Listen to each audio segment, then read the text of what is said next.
আমাদের কোনো দায়িত্ব আছে? ওদের একটা গান শুনে আমি চিন্তা করছি, আসলে তো তাই। বাবা আনন্দে মাতিয়া সাগরে ভাসাইয়া সেই যে চইলা যায় খবর লয় না, মাজন ধরিয়ায় উদরে কত কষ্ট করে, 10 মাস পরে পায় প্রসবের বেদনা, এমন দরদি ভাবে কেউ হবে না আমার মা, মা গো। ইমাম গাজ্জালী রহমতুল্লাহ বলেন, মেয়েদের পেটে যখন বাচ্চা আসে তখন আল্লাহ তাআলা মেয়েদের মাসিক ব্যায়াম বন্ধ করে দেয়। আমার কথা কি বুঝলেন? বাচ্চা আসার সাথে সাথে প্রতি মাসে যে 3 দিন 5 দিন 7 দিন একটা অসুখ হয়, যে অসুখ হলে নামাজ পড়া যায় না, রোজা করা যায় না, কোরআন ধরা যায় না, এই অসুখটা প্রতি মাসেই হয়, কিন্তু বাচ্চা আসার সাথে সাথেই আল্লাহ অসুখটা বন্ধ করে দেয়। ছাত্র বললেন, হুজুর এই অসুখ বন্ধ করার কারণ কি? ইমাম গাজ্জালী বললেন, পেটে বাচ্চা নিয়ে মার যেন কোনো ইবাদতের কমতি না হয়।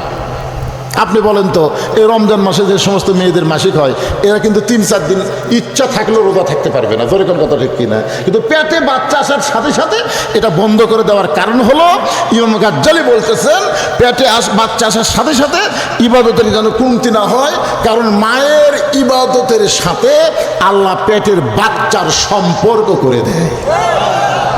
এই জন্য একজন নেপোলিয়ন বলেছে, মা যদি ভালো হয় সন্তান আল্লাহর ওলি হয়। কথা কয় না? মা যদি কোরআন শরীফ পড়ে, মা কোরআন পড়তেছে, পেটের মধ্যে বাচ্চা আছে, মা ঝুঁকতেছে, কোরআন পড়তেছে, বাচ্চার একটা তরফালিন হচ্ছে কি হচ্ছে না, রুকুর থেকে সেজদাত গেছে, মনে করেন সন্তান পেটের মধ্যে 5 মাস আছে, মা রুকুর থেকে সেজদাত গেছে, বাচ্চা পেটের মধ্যে দমল খাচ্ছে।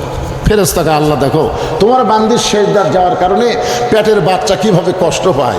আল্লাহ বলে, সাক্ষী থাক, যেই মা পেটে বাচ্চা নিয়ে রুকুর থেকে সেজদাত গেল, ওই পেটের বাচ্চাকেও মা নামাজি বানায় দিল। জোরে কোন সুবহানাল্লাহ। আমারে কয়, হুজুর 11 মাস আমার খিদা কম হুজুর, কিন্তু রোজার মাসে এত খিদা লাগে। আমি বললাম, তোর মা বেঁচে আছে? কয় আছে। তো মায়ের কাছে যা। তো মা বলছে, কেমন 11 মাস আমার খিদা কম, রমজান মাসে এত খিদা কেন? মা বলতেছে, তোর দাদি সর্বনাশ করছে। তুই রমজান মাসে আমার পেটে ছিলি, তোর দাদি আমারে কইছে, বৌমা খবরদার রোজা থাকবে না, রোজা থাকলে পেটের বাচ্চা কিন্তু শুকে যাবে। মুরব্বীর কথা মতো আমি রোজার মাসে খাসি রে, খালি তুই কি টাকা রাখার জন্য, মানে আমিও খাসি, পেটের মধ্যে তুইও খাসি। ওই যে রোজার মাসে তোর খাবার শুরু হয়েছে বলে রমজান মাসে তোর খিদা বেশি লাগে। এখান থেকে প্রমাণ হলো, মা যদি পর্দার মধ্যে থাকে পেটের বাচ্চা হাসান হোসানের মতো হয়। জোরে করে কথা কন না কেন? ইয়াজিদের মায়ের নাম কি আপনারা জানেন? ইয়াজিদের মায়ের নাম হলো লাইসা বিনতে সাইবা, সাইবার মেয়ে হলো লাইসা। এই লাইসার পেট থেকে ইয়াজিদ বাড়াছে। আর ফাতেমার সন্তান হলো হাসান হোসাইন। ইয়াজিদ এমন কেন হলো আর হাসান হোসাইন এত কেমন ভালো, কেন ভালো? এটা শুধুমাত্র মায়ের কারণে। সুবহানাল্লাহ বলেন না কেন? আল্লাহ নবী ফাতেমার কাছে এসে বললেন, ফাতেমা তুমি আমার মেয়ে বলে আল্লাহ তোমাকে জান্নাত দিবে, এই কথা কি তোমার কখনো মনে হয়? ফাতেমা বলে, বাবা আমার 1000 বার 1,00,000 বার মনে হয়, আমার বাবা হলো বিশ্ব নবী, আর বিশ্ব নবীর মেয়ে হওয়ার কারণে আল্লাহ আমাকে খাতির করে জান্নাত দিয়া দিবে। সুবহানাল্লাহ না? এটা সুবহানাল্লাহর ওয়াজ হচ্ছে না তো? আল্লাহ রাসূল ফাতেমার আঙ্গুল ধরে এরকম চাপ দিলেন, মারে মা, তুই বড় ভুল বুঝেছিস মা, তুই বড় ভুল বুঝেছিস। বিশ্বনবীর মেয়ে হওয়ার কারণে আল্লাহ তোরে জান্নাত দিবে, এইটা তুই বড় ভুল বুঝেছিস মা। জান্নাতে যদি যাবার চাও তাহলে জান্নাতের আমল করে তোমাকে জান্নাতে যেতে হবে। জান্নাতে যাবার চাইলে জান্নাতের আমল করে তোমাকে জান্নাতে যেতে হবে। ফাতেমা কান্দের বলে, বাবা তাহলে জান্নাতে যাইতে গেলে কি আমল করা লাগবে? আল্লাহ নবী বলেন, ফাতেমা মাত্র 4টা আমল করবি, তার মধ্যে 1 নম্বর হলো পর্দা। পর্দা যদি না থাকে মা, বাকি 3টা আমল আল্লাহ কবুল করবে না। ফাতেমা বলে, বাবা তাহলে বাকি 3টার নাম কি? রাসূল বলেন, নামাজ, রোজা, স্বামীর খেদমত। কিন্তু পর্দা যদি না থাকে মা, ওই 3টা আমল আল্লাহ কবুল করবে না। পরের 3টা আমল যদি কবুল করতে চাও তাহলে 1 নম্বর পর্দার ভিতরে ঢুকে যাও। অকরনা ফি বুয়ুতিকুন্না ওয়ালা তাবাররাজনা তাবাররুজাল জাহিলিয়াতিল উলা। সেদিন থেকে ফাতেমা নবীর মেয়ে পর্দার মধ্যে ঢুকে গেল। কিছুদিন পরে আল্লাহ রাসূল ফাতেমার জানলা গিয়ে বলে, ফাতেমা, আল্লাহর পক্ষ থেকে একটা সুসংবাদ পাইছি। মা তুই একটু দরজা খুলে দিত। ফাতেমা কানতে কানতে দরজা খুলে দিয়ে বলতেছে, বাবা, আমার আর কোনো সুসংবাদ ভালো লাগে না, আমার কোনো সুসংবাদ আর ভালো লাগে না বাবা। আমার হাসান হোসাইন কানতে কানতে না খেয়ে ঘুমিয়ে গেছে। আমার স্বামী আজকে 2 দিন হলে কিছুই খাইনি বাবা। আমি ফাতেমার বাড়িতে কোনো কিছুই খাবার নাই। কোনো সুসংবাদ আমার লাগবে না বাবা, কোনো সুসংবাদ লাগবে না। রাসূল আসমানের দিকে তাকাই বলে, আল্লাহ, আমার মেয়েকে সুসংবাদ দিবার আসলো, কিন্তু আমার মেয়েকে এত কষ্টের মধ্যে রাখছো, কোন সুসংবাদ আমার মেয়ে শুনতে চায় না। সঙ্গে সঙ্গে নবী যখন ফিরে যাবেন, এমন সময় ফাতেমা বলেন, বাবা, কষ্ট নিয়ে ফিরে যাবেন না, কি সুসংবাদ আল্লাহ দিল। রাসূল বলেন, সাইয়্যিদাতুন নিসাই আহলুল জান্নাহ ফাতেমাতুজ জোহরা।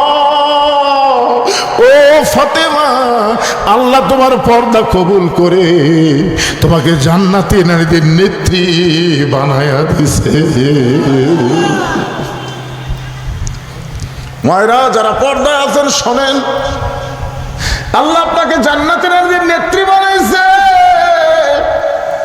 ফাতেমা বললেন, বাবা, দুনিয়াতে অত কষ্ট, এই কষ্ট লাঘব করার কোন আমল যদি থাকে বাবা, তাহলে আপনার মেয়েকে দিয়ে দেন। আমি রুটি চাই না, আমি খাবার চাই না, এমন কিছু আমল দেন যে আমল করলে এই দুনিয়ার অশান্তি আল্লাহ দূর করে দিবে। রাসূল বলে, ফাতেমা, তাহলে তুই আমার সামনে একটু বসে পড়। ফাতেমা যখন নবীর সামনে বসে পড়লেন, আল্লাহ নবী বললেন, 33 বার সুবহানাল্লাহ বলবি, 33 বার আলহামদুলিল্লাহ পড়বি, 34 বার আল্লাহু আকবার আমল করবি। দুনিয়ার ক্ষুধা না থাকলেও পেট যদি তোর শুকে যায়, আল্লাহ তোর রুহটাকে ক্ষুধা নিবারণ করে দিবে। এমন ভাবে পর্দায় ঢুকলেন ফাতেমা। গভীর রাত্রে হযরত আলীকে বুকের মধ্যে নিয়ে শুধু কান্দের বলে, স্বামী গো, স্বামী গো, আমার 3টা চাওয়া কি আপনি পুরা করবেন? আলী বলতে যে, ফাতেমা, দুনিয়ার জীবনে গরিব ছিলাম বলে তুমি কিছুই চাইলা না, বুকের মধ্যে নিয়ে তুমি কি চাইবা? ফাতেমা বলে, স্বামী গো, আল্লাহ পাক আমার জানাইছে আজকে গভীর রাত্রে আমার মৃত্যু হবে। আল্লাহ পাক আমার জানাইছে আজকে গভীর রাত্রে আমার মৃত্যু হবে। এই কথা শোনার সঙ্গে সঙ্গে আলী পড়ে গেলেন, আজকে গভীর রাত্রে তোমার মৃত্যু হবে। 6 মাস আগে নবী দুনিয়া থেকে বিদায় নেওয়ার পর তোমার 2টা বাচ্চা হাসান হোসাইন, এখন পর্যন্ত তাদের মুখে হাসি দেখি নাই। আমার 2টা ছেলে শুধু কান্দে আর বলে, নানা, মদিনার কোন জায়গায় লুকাই না, আমরা 2 ভাই তোমাকে ছাড়া বাঁচবো না। আমার 2টা সন্তান নানা নানা বলে 6টা মাস কাঁদতেছে। আজকে গভীর রাত্রে তুমি যদি দুনিয়া থেকে বিদায় নাও ফাতেমা, তাহলে আমার 2টা সন্তান কে দেখাশোনা করবে? ফাতেমা বলে, স্বামী গো, আল্লাহ যখন আমার বাবাকে নিয়ে যাচ্ছিল, আমি একবার দরজা বন্ধ করে দেই, জানলার কাছে দাঁড়িয়ে থাকি। রাসূল বলে, ফাতেমা, তুই দরজা বন্ধ করে জানলার কাছে কেন দাঁড়াইছিস? ফাতেমা বলে, বাবা, আজকে আজরাইল যদি ঘরে ঢুকতে চায়, আমি ফাতেমা আজরাইলকে ঘরে ঢুকতে দেব না। রাসূল বলেন, ফাতেমা, মৃত্যু থেকে আমাকে কেমনে সরায় রাখবি? আয়, তোকে একটা খুশির খবর শোনাই। ফাতেমা নবীর কাছে গেলে নবী ফাতেমার কানে কানে বলে, ফাতেমা রে, আমি বুঝতে পারছি মা, বাপ ছাড়া মেয়ে তুই থাকতে পারবি না, বাবা চলে গেলে তোর বড় কষ্ট হবে। ফাতেমার বেশি দিন কষ্ট করা লাগবে না, মাত্র 6টা মাস পর আমার সঙ্গে আল্লাহ তোকে দেখা করাইয়া দিবে।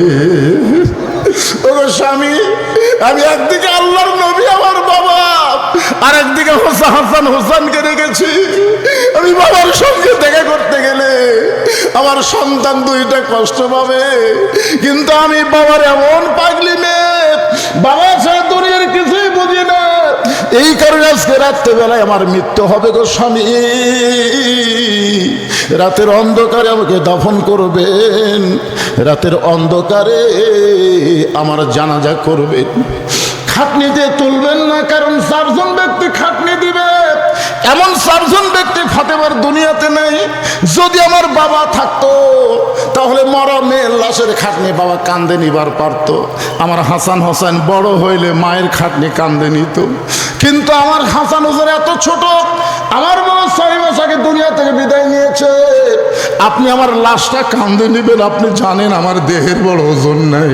কান্দে করে নিয়ে ওই জান্নাতুল বাকির পূর্ব কোণায় সবুজ রঙের একটা বাতি জ্বলবে, ওই বাতি বরাবর আমাকে দাফন করে দিবে।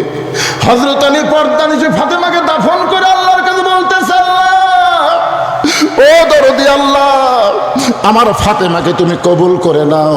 এ দোয়া করার সঙ্গে সঙ্গে তাকায় দেখে সামনে কয়েকটা পুরাতন কবর। এইমাত্র ফাতেমার কবর দেওয়া হলো, সেই কবরটা কোথায় গেল? গোটা জান্নাতুল বাকি হযরত আলী দৌড়ায় বলে, ফাতেমার কবর, ফাতেমার কবর। কে যেন ডাকতে বলে, আলী রে, ফাতেমা হলো পর্দা নিশি, আমি আল্লাহ জোহরা ডিগ্রি দিয়া ফাতেমার কবরটাকে কিয়ামত পর্যন্ত পর্দা করে দিয়েছি।